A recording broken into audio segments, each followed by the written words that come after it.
Hey guys, I wanted to talk to you about Noe Valley. If you are familiar with San Francisco real estate, you definitely have heard of Noe Valley. It's not necessarily the top, Pacific Heights, Russian Hill, Nob Hill sort of historic neighborhoods. However, this neighborhood is absolutely fantastic. You're just you have a great weather pattern. You're just east of Twin Peaks, so the clouds and the fog usually stay away from you. It's a warmer little microclimate over there. It's so amazingly popular. It's actually a pretty large subdistrict. The main drive through the main hub would be 24th Street. That's where you're going to find Whole Foods, your banking, your restaurants, your bars. Everything that you need as far as a neighborhood is right there. So I think the biggest issue when we're talking about working with clients into getting into that area is it accessible? Because sometimes you go up the hill towards the Twin Peaks, and realistically, you're walking a pretty good distance from 24th Street. However, the caveat is, as I'll show you, there's some amazing views from the top of the that hillside, Douglas Street, whatnot. It might not be as convenient to get down to the shopping, but at the same time, you've got some unbelievable views. This is a sub-district that is full of homes. People that live in there love it. I see a lot of families. I see a lot of kids. It's just one of these, really homey type of neighborhoods in the city. So I wanted to share a little bit about it from the geographic point of view. I'm going to show you some schools that are in the area, just show you some pictures, and then we're going to dive into just a couple of the listings, and I'm hoping my computer is not going to act up and go slow on you. I apologize up front if so, but we're really going to look at like 4 or 5 homes on the marketplace. These values could easily get above $2 million, guys. $2 to $4 million for a single family home, depending on the size, condition. You could easily find it there, but you're going to be paying that kind of money. But I tell you, Noe Valley is a fabulous, fabulous neighborhood. So let me shrink up my picture here and go into the geographic area of it. So when you're looking at a map, you could see that it doesn't say Noe Valley. Up here it says Dolores Heights. When you're going up a little bit further, you're hitting Castro. So you're really just south of Castro. And it really is, you go up the hill, and then when you get to the top of the hill and you crest and you go a little bit further south, that's where you really enter Noe Valley. And when you're looking at it, you can see right here in the middle, you see the tan area. Well, that's 24th Street. That's where you're going to have your all your shopping. Anything and everything that you need to sustain yourself, you can find it right there on 24th Street. You got a Whole Foods, it's probably 4 years old over there, but you do have just a really, really nice neighborhood. I mean, it is clean. It's super nice. It's one of these neighborhoods that I think people feel safe. They want to come out. You have, some elementary schools in the neighborhood and some other schools you can see right there on the map. You've got Alvarado. You've got St. Philippe and Preschool and K. You've got some of the other schools within that area, right?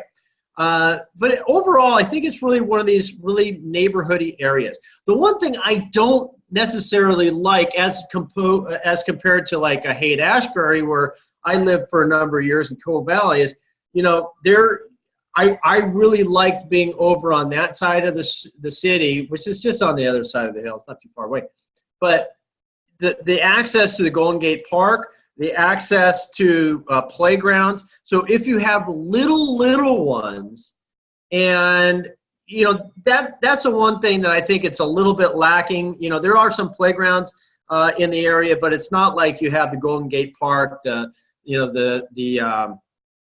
of the other parks in the Panhandle and whatnot that really are conducive to little kids. As you know, I do have 3 kids, so I know what I'm talking about there. But I think that the neighborhood of Noe Valley, the parents, the community, it's all there. I mean, you have some great people. People love living there. You do have tech shuttle buses cruising through there. And, you know, from a commute point of view, you have the J Church. You can get straight into downtown by taking the J Church above ground Muni at that point. It goes underground at Market. So there's a lot of conveniences. If you take the freeway, if you go south, very easy either just to cross on over to 101, or you go on the backside and you hit the 280. So from a logistics point of view, it's pretty darn good. I think that really what it comes down to when you get up the hillside, you know, and you get to some of these streets, you're getting a little bit further away from 24th Street. So you just got to know your boundaries and really how you want to live your life on that sort of stuff. And when you're looking at the middle of the city of San Francisco, here, let's open this. Hey, that doesn't help too much, but you can see that Noe Valley is pretty much dead center. You know, it's just east of dead center. I would consider dead center the top of Twin Peaks, but it's just a little bit east. So you get a really nice warmer microclimate than you would on the other side of the hill. You get a whole variety of real estate, and you do have a very, very fabulous community of people and neighborhoods. So it's one of these areas that if you're relocating, if you're considering, if you have kids, you know, definitely worth a look.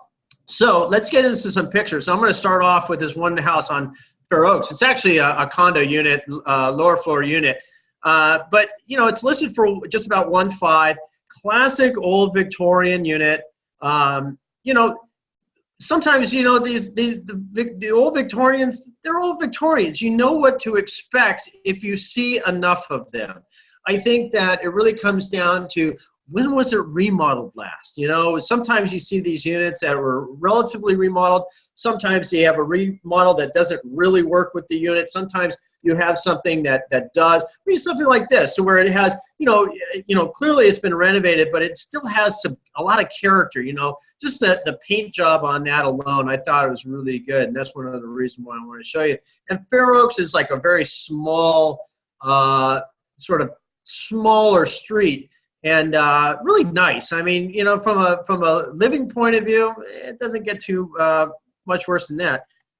Let's see if I go one more picture. I'm sorry, my computer's been acting up. But look, you have a little bit of outdoor space, and really what it is like a lot of those back stairs. Sometimes they build out patio space on that, depending on the original structure of the building and then how it was converted at a certain point.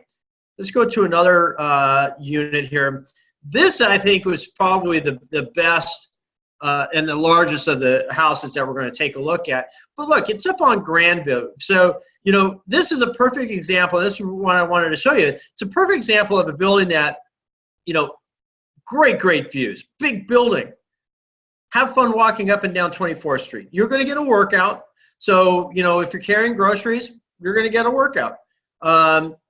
But it really comes down to look at some of this renovation. I mean, God, you know, some of the architects are absolutely amazing in the city. I mean, so I have a buddy of mine that helps flip properties for us. Just, you know, some of these guys are very, very talented. But look at the space. So you basically take an old building that has very compartmentalized walls and you just open it up. And that's exactly what they did with this. And when you do that, look at the views. You have a lot of volume within the unit itself. You have outstanding views. And I tell you, I bet you at night, the views from that unit are going to be just absolutely spectacular. Look at the bedroom treatment. You've got skylights. I mean, this is a really, really nicely done house. And I'm sorry, again, I don't know what's going on in my computer, but it's going way too slow for me. So I might have to just jump out of here and just sort of save the pain for everybody. But look at this. You know, it's just really well done. Let's see if we can get any other pictures here that might just jump me right to the kitchen. That's what I wanted to see. Light fixtures. Look, I always like light fixtures. I've seen that one before, but this other one was pretty darn cool that I just saw. Oh my God, my computer's killing me. I tell you. Look at that. That's crazy cool. Nice modern details, but I'm sick of waiting. So, oh, look at those lights. See if I can get something better here, guys. I'm really sorry about that. It's starting to drive me nuts here. Here's another property. Here's one on Clipper Street. Now, this is another example where you take an old building and you just give it a fresh look. If you look at it, I bet you the stairs are in the exact same spot that they were.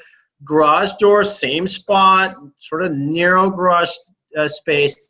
But this is a hillside of Clipper. So Clipper comes down. It's a fairly busy street when you get up the hill, but it sort of mellows out when you get a little bit lower on the flatlands. But here's a perfect example of something that's old and they just renovated and they made it nice and slick and cool. But they lived within the boundaries of the existing house. So it's not like they expanded. They just improved upon it, you know, because realistically and honestly, some people hate the renovations, but sometimes, you know, they're necessary because, you know, there is a thing called functional obsolescence. And when you're looking at some of these units, you're like, hallways, get rid of the hallway and open it up. You know, I think a lot of people just sort of like to live that way. But look at the kitchen, really nice and modern, clean. You know, I see this style a lot lately. Nice, people really are digging the white kitchens, like a lacquer kitchen on that. I've seen that recently. It's just really phenomenal. See, here's the upstairs. The last was downstairs, I believe. But sorry, guys, I can't wait for pictures anymore when I'm doing videos. Another example, Elizabeth Street, really nice street, very close actually to 24th. And I think it's a street parallel actually. But this is going to be an example of sort of your classic old Victorian home that is not necessarily massive, but they kept the original character of the building throughout. And you can see the period, it's all period correct. You have the bay windows. They cleaned it up a little bit. They upgraded the fireplace. They put in newer light fixtures. But it just has that overall feel that's nice, classic, and historic. You know, compartmentalized rooms.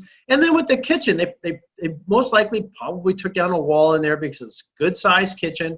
But look, it leads right to the outdoor space. So, you know, that's the nice thing about some of these buildings. You know, they renovate these things and then you never really know because clearly the kitchen's on the downstairs, not the upstairs.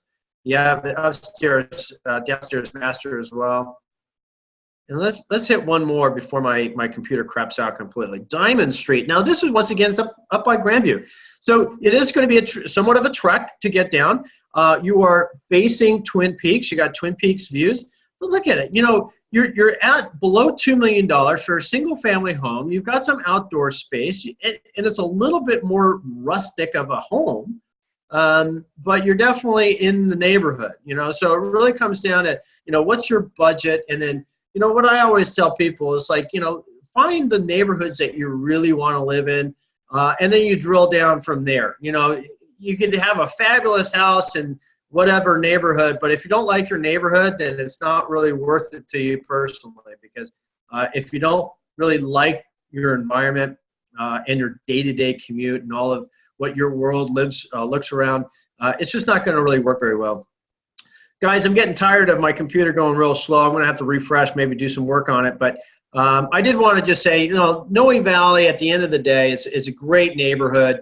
I highly encourage you guys to check it out. If you're looking at Noe Valley, you might be interested in Eureka Valley, which is really Castro. And just that transition, there's a hillside, Liberty Hill. It's really nice in there. You also might be interested in areas like DuBose Triangle. You might be interested in Twin Peaks. However, you're getting a little bit out of there. And then for sure, Glen Park. You know, Glen Park is just south of here. It's a little bit of a different neighborhood, but you know, depending on your price points, you know, there's some gems over there as well. So anyway, I hope this video has been helpful for you. Feel free to give me a shout anytime you want to learn a little bit more about the different neighborhoods. I do spend a lot of time. I know these neighborhoods like back of my hand. I've been doing it forever. And so definitely like to hear from you. And I hope this has been helpful. And look for more videos as they come. But take care, guys. Enjoy.